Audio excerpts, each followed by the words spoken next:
Hello everyone, आप सभी का स्वागत है अपने चैनल स्टेनो एक्सप्रेस में। अपवाह तंत्र आज के वीडियो का हमारा टॉपिक है और हम पढ़ेंगे आज अपवाह तंत्र। अपवाह तंत्र का अर्थ होता है जल प्रवाह। और जल प्रवाह जो होता है यानी पानी को एक स्थान से बहाकर दूसरे स्थान तक ले जाना, तो यह काम जो होता है वो कौन करता है?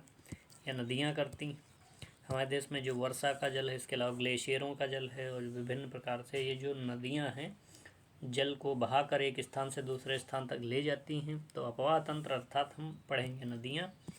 तो भारत की नदियाँ जब हम पढ़ते हैं तो सबसे पहले उनका हम कर लेते हैं वर्गीकरण, और वर्गीकरण करने के बाद तब हम उनको देखते हैं, विभिन्न तरीके से अलग अलग उनका अध्ययन फिर करते हैं। तो भारत के आर्थिक विकास में नदियों का काफ़ी योगदान है। अगर हम आर्थिक विकास की दृष्टि से भी देखें तो नदियों का काफ़ी योगदान है। नदियाँ जो हैं प्राचीन काल से ही यहाँ पे मनुष्यों की जीविका के लिए उपार्जन का एक साधन रही हैं। 4000 से ज़्यादा छोटी बड़ी नदियाँ भारत में पाई जाती हैं, जिन्हें लगभग 23 वृहद यानी 23 बड़ी बड़ी और 200 छोटी छोटी लघु स्तरीय नदी द्रोणियों में बांटा जा सकता है। बड़ी नदियों का जो जल ग्रहण क्षेत्र होता है, यानी ये जो बड़ी बड़ी नदियाँ हैं इनके क्षेत्र जल ग्रहण क्षेत्र को मान लिया, यह नदी बह रही है तो यह जो जितने क्षेत्र से जल लेके आगे बढ़ रही है, यानी छोटी छोटी नदियाँ इसमें मिलती हैं। मान लिया यह कोई नदी जा रही है और इसमें ये छोटी छोटी और नदियाँ इसमें मिल जाती हैं, तो यानी यह इतने क्षेत्र का जल लेकर चल रही है। इसे कहते हैं जल ग्रहण क्षेत्र।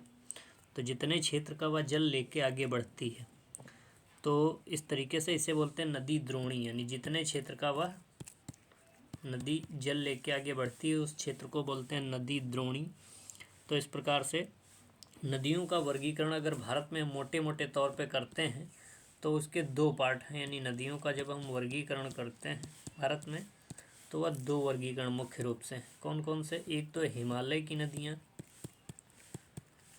और दूसरी जो होती हैं हमारी प्रायद्वीपीय भारत की नदियाँ।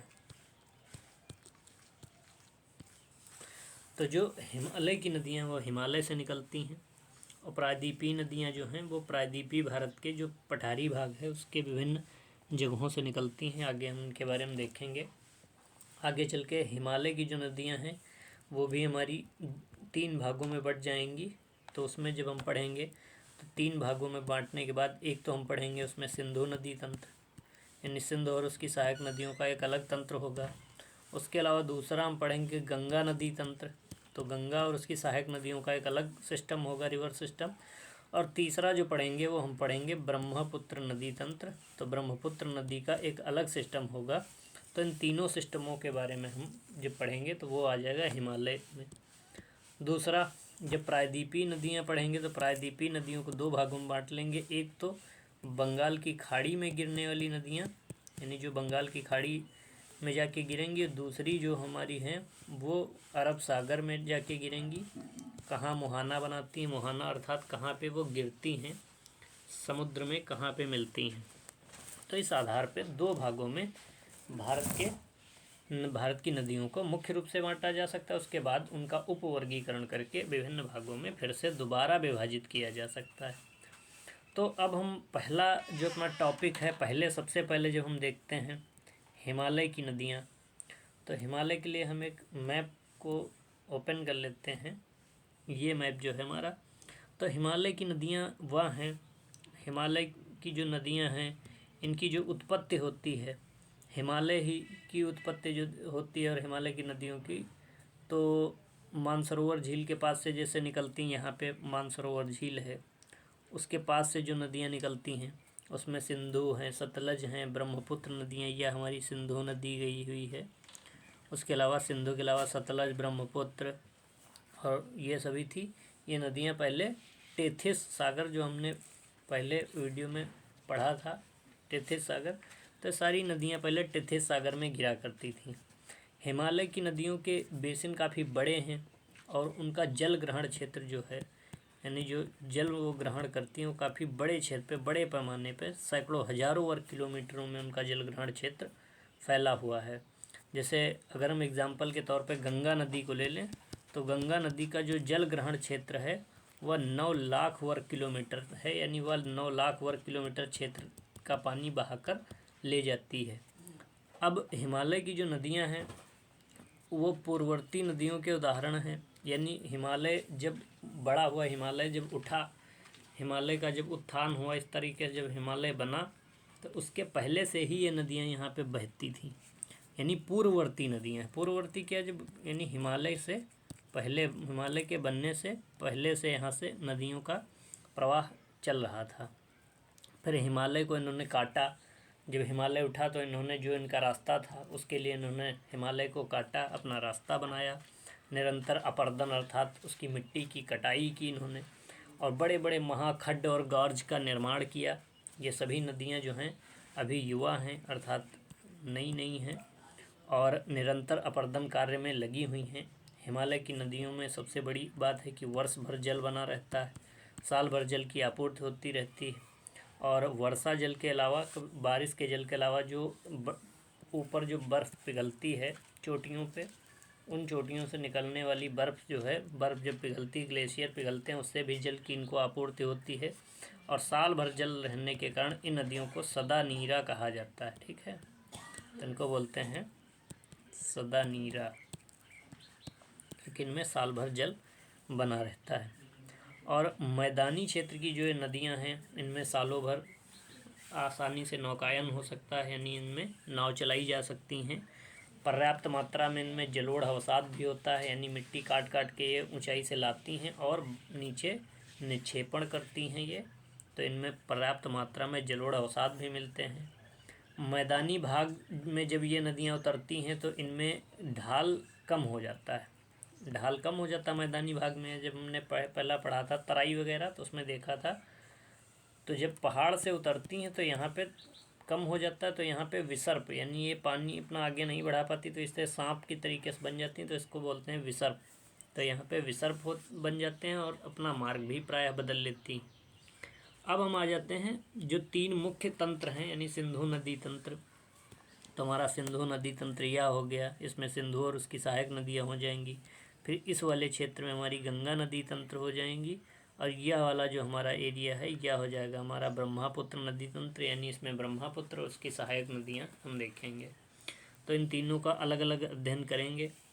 भूगर्भ वैज्ञानिकों का मानना है कि इन तीनों नदी तंत्रों का विकास अत्यंत किसी विशाल नदी से हुआ है, जिसे शिवालिक अथवा हिंद ब्रह्म नदी कहा जाता है। यह नदी कभी असम से पंजाब तक कभी प्राचीन समय में बहा करती थी, तो यह सिर्फ अनुमान है। और जब प्लीस्टोसीन काल में पोतवार पठार का उत्थान हुआ तो यह नदी छिन्न भिन्न हो गई और यह 3 मुख्य नदी तंत्रों में बट गई। एक तो हमारा यह हो गया सिंधु नदी तंत्र, दूसरा गंगा नदी तंत्र या, और तीसरा हो गया ब्रह्मपुत्र नदी तंत्र। तो इन तीनों नदियों के बारे में अलग अलग डिस्कशन करते हैं। तो पहला जो हमारा टॉपिक होगा इसमें, तो वो होगा हमारा सिंधु नदी तंत्र। तो सबसे पहले हम अपना टॉपिक उठा लेते हैं सिंधु नदी तंत्र।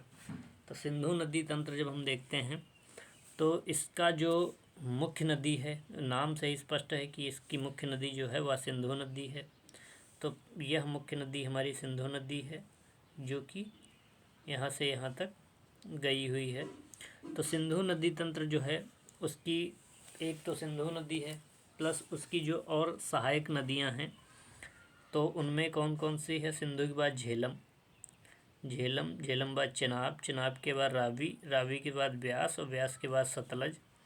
तो इन सबको मिला के यहाँ पे यह पंजाब वाला एरिया कहा जाता है, पंजाब। और इसमें सिंधु, झेलम, चिनाब, रावी, ब्यास, सतलज, इसको आप क्रम से याद रखिए। सिंधु, झेलम, चिनाब, रावी, व्यास, सतलज, सिंधु, झेलम, चिनाब, रावी, व्यास, सतलज।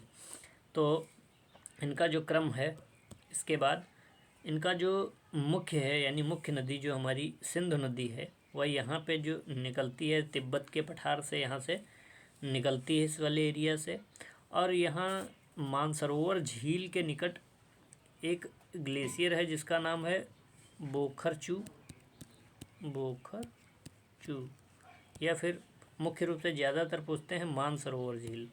तो मानसरोवर झील जो है उसी के पड़ोस से निकलती है सिंधु नदी। और सिंधु नदी यह निकल के यहाँ से होती हुई दूसरी कई नदियों से मिलके बाद में यह, क्योंकि यहीं पर से, बिल्कुल यहीं पर से ब्रह्मपुत्र नदी निकल के इधर चली जाती है और यह सिंधु नदी बिल्कुल उसके विपरीत दिशा में इधर कश्मीर से होकर पाकिस्तान में चली जाती। पहले यह चाइना में यहाँ पे इसका उद्गम है, फिर यह भारत के कश्मीर में आती है, उसके बाद पाकिस्तान चली जाती है। तो इसकी जो टोटल लंबाई है वह लगभग है 2000। सिंधु की लंबाई जो है 2880 किलोमीटर इसकी लंबाई है और विश्व की सबसे बड़ी नदियों में से एक नदी यह मानी जाती है। और भारत में इसकी जो लंबाई है वह 1114 किलोमीटर तक है। इतना यह भारत में इतनी लंबी है। और इसका जो जल ग्रहण क्षेत्र टोटल है वह लगभग 11.65 लाख। गंगा का हमने देखा था तो वह 9 लाख स्क्वायर किलोमीटर था। यहाँ पे 11.65 लाख, यानी गंगा से भी बड़ा इसका जल ग्रहण क्षेत्र, गंगा से ज़्यादा बड़े क्षेत्र का जल यह बहा कर ले जाती है। अब इसकी जो 5 सहायक नदियाँ हैं वह भी यह हैं, इनके बारे में भी अलग अलग एक एक को देखते हैं। तो इन 5 नदियों चूँकि भारत और पाकिस्तान के लिए जल का प्रमुख क्षेत्र हैं और काफ़ी बड़े पैमाने पर जल बहा के ले जाती हैं, तो भारत और पाकिस्तान के बीच झगड़े का निवारण करने के लिए 1960 में एक समझौता हुआ। तो 1960 में जो समझौता हुआ उसे कहते हैं सिंधु जल समझौता। तो भारत पाकिस्तान के बीच यह सिंधु जल समझौता 1960 में होता है। तो इसमें क्या किया गया, सिंधु और उसकी जो सहायक नदियां हैं झेलम और चिनाब, यानी जो पाकिस्तान की तरफ की जो 2 नदियां हैं, इन 2 नदियों को 1960 के समझौते में क्या किया, ये 3 नदियों का जल जो है, इनका जो 3 नदियों का जल होगा वह कर दिया गया व्यवस्था 80 और 20 में। 80 पाकिस्तान, 20% भारत को दिया जाएगा। और इधर की जो 3 नदियां हैं यानी रावी, व्यास, सतलज, या भारत की तरफ की जो 3 नदियां हैं, इसमें 20 पाकिस्तान को मिलेगा और 80 भारत को। इस तरह से यह व्यवस्था कर दी गई है। सिंधु नदी की बाईं ओर से जो मिलने वाली नदियां हैं वो सतलज, व्यास, रावी, चिनाब, झेलम, सबसे 5 ये प्रमुख हैं। और ये 5 नदियां संयुक्त रूप से कहाँ पे मिलती हैं, या संयुक्त रूप से यहाँ पे पाकिस्तान में मिठानकोट एक जगह है, और मिठानकोट में यह सिंधु नदी के बाईं तरफ से जाके मिल जाती हैं। उसके अलावा कुछ नदियाँ इधर से भी सिंधु में मिलती हैं, उनके प्रमुख नाम है जास्कर। जास्कर के अलावा एक है शिगार, शिगार के अलावा एक है गिलगिट। तो ये 3 नदियाँ उधर से भी मिलती हैं, जास्कर, शिगार और गिलगिट। और दाईं ओर से मिलने वाली कुछ और मुख्य नदियाँ जो हैं, तो एक और नदियाँ हैं श्योक, काबुल, कुर्रम और गोमल। श्योक, काबुल, कुर्रम और गोमल, यह जो हैं दाईं ओर से मिलने वाली नदियाँ प्रमुख हैं। तो अब हम इसकी प्रमुख नदियों के बारे में, और अंत में जाके सारी नदियाँ जो हैं अरब सागर में गिर जाती हैं, अरब सागर में मिल जाती हैं। तो इसकी प्रमुख नदियों में सबसे पहले हम जो पंचनद हैं, यानी इस क्षेत्र को पंजाब इसीलिए कहा जाता है, पंजाब अर्थात 5 नदियों का जल वाला क्षेत्र। तो सबसे पहले हम अगर देखते हैं तो इसमें शुरुआत करते हैं झेलम के बारे में। सिंधु तो हमने देख ही ली, तो अब देखते हैं झेलम के बारे में। सबसे पहले यह जो झेलम है इसके बारे में देख लेते हैं। तो झेलम के बारे में जब हम पढ़ते हैं तो सबसे पहले सिंधु की सहायक नदी तो है ही। कश्मीर घाटी के दक्षिणी पूर्वी भाग में एक पर्वत स्थल है पीर पंजाल।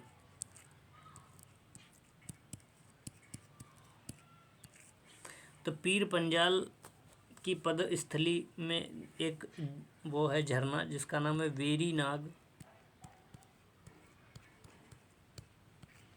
और इस वेरी नाग झरने से निकल के 212 किलोमीटर तक यह उत्तर पश्चिम में इधर बहती है, और उत्तर पश्चिम में बहने के बाद प्रवाहित होती हुई अंत में वुलर झील में मिल जाती है। और जो वुलर झील में मिलती है उसके अलावा श्रीनगर जो है इसी के तट पे, झेलम नदी के तट पे श्रीनगर बसा हुआ है। आगे बढ़ती है वुलर झील के बाद, आगे जब बढ़ती है तो मुजफ्फराबाद से मंगला तक भारत पाक सीमा के लगभग बराबर या थोड़ी दूर तक बहती है। और वहाँ से बहने के बाद कश्मीर की घाटी में अनंतनाग से बारामूला तक इसका जो क्षेत्र, नदी का जो क्षेत्र है वो उसमें नौका आसानी से चलाई जा सकती है। कश्मीर में जो है इसके उसमें काफ़ी सहायता मिलती है आवागमन में और व्यापार में। श्रीनगर में इस पर शिकारा भी चलाए जाते हैं, जिस पे नाव में फल सब्जी फूल इन सब की खेती नाव में ही की जाती है, तो श्रीनगर में ये सब चलाए जाते हैं, शिकारा बोलते हैं। और झेलम और रावी नदियाँ जो हैं पाकिस्तान में झंग के निकट चिनाब नदी में मिल जाती हैं। यानी झेलम और उसके बाद जो रावी नदी है दूसरी हमारी, ये दो नदियाँ जो हैं ये कहाँ पे मिल जाती हैं? पाकिस्तान में मिल जाती हैं, चिनाब नदी से मिल जाती हैं। इसकी सहायक नदी किशन गंगा है, जिसे पाकिस्तान में नीलम कहा जाता है। तो सहायक नदी अगर पूछें झेलम की तो वह है किशन गंगा। सहायक नदी हो गई इसकी किशन गंगा, और पाकिस्तान में इसको क्या बोलते हैं? नीलम। उसके बाद नीलम और झेलम की संयुक्त धारा, दो नदियाँ हो जाती हैं। कौन कौन सी? जब मिल जाती तो यह हो जाती है नीलम और प्लस झेलम। तो नीलम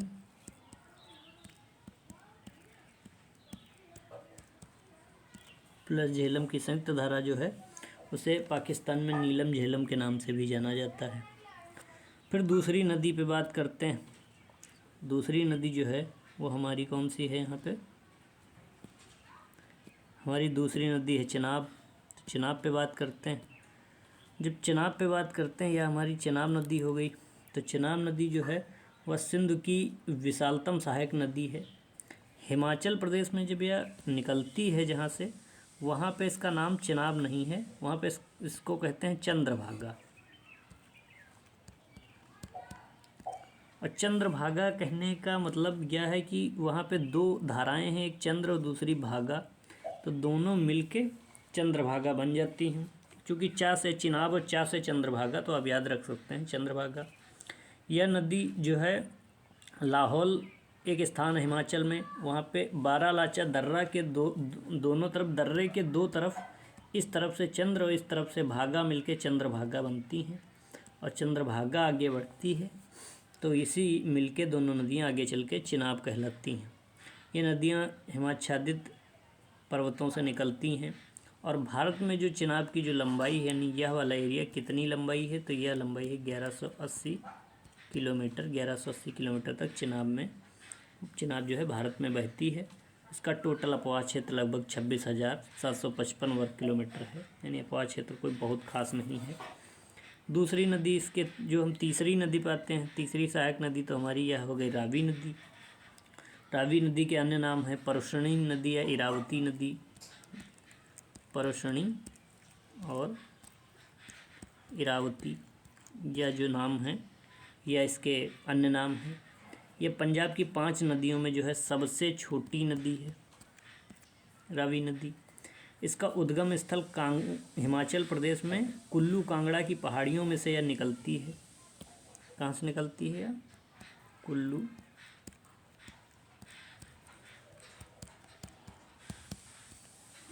कुल्लू कांगड़ा की पहाड़ियों से यह निकलती है रावी नदी। यहाँ पर हिमाचल में कुल्लू कांगड़ा की पहाड़ियों से निकल के व्यास कुंड से निकलती है, इसी पड़ोस में व्यास नदी। और यहाँ पे रावी नदी निकलती है, बिल्कुल पड़ोस में ही इसके व्यास निकलती है व्यास कुंड से। पाकिस्तान में सराय सिंधु के निकट या चिनाब से मिल जाती है। इसकी लंबाई लगभग 725 किलोमीटर है। अपवाह तंत्र 5,957 वर्ग किलोमीटर है। आगे बढ़ते हैं, चौथी नदी पे आते हैं तो व्यास नदी है। व्यास एकमात्र ऐसी नदी जो सिर्फ भारत में ही बहती है और पाकिस्तान में या नहीं बहती है, भारत में ही यह सतलज में मिल जाती है। तो यह जो है व्यास नदी जो है, इसका भी उद्गम मैंने अभी बताया कि उसके पड़ोस में ही रोहतांग कुल्लू पहाड़ी में एक दर्रा है रोहतांग दर्रा, उसी के पड़ोस में व्यास कुंड है, वहाँ से यह व्यास नदी निकलती है। कपूरथला के निकट, यहाँ पे पंजाब का कपूरथला है, उसी के निकट या हरिके नामक स्थान पे मिल जाती है यह सतलज नदी से। और सतलज नदी से मिलने के बाद यह लगभग 470 किलोमीटर लंबी है और इसका अपवाह क्षेत्र लगभग 25,900 वर्ग किलोमीटर है।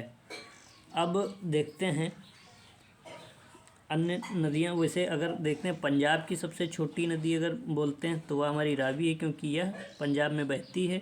व्यास नदी जो है वह पंजाब में नहीं बहती, वह भारत के ही पंजाब में रह जाती है, तो पंजाब इस वाले क्षेत्र को बोलते हैं। अब आगे जब बढ़ते हैं तो देखते हैं सतलज नदी। तो सतलज नदी जब हम देखते हैं तो यह हमारी हो गई सतलज नदी।